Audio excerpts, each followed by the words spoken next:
Hi, this is Sarah from The Savvy Professor, and in today's video, we'll talk about why your washing machine is making noise when it's off and how to fix it. Watch the video until the end to learn how to do this and more.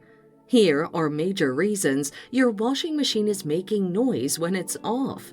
Number 1, an open inlet valve, or number 2, cracks in the valve body. Here's how to fix the issues. Shut off the inlet valve.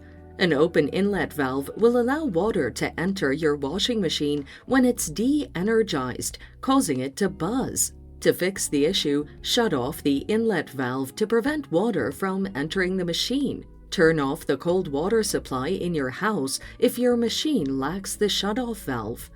Inspect your machine valve body. Check your machine valve body for any cracks since they would cause leakages and allow water to flow inside the washer and into other nodes. To address this issue, replace the valve body if it's damaged.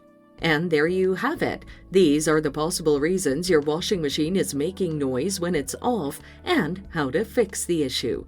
Thanks for watching. Till next time.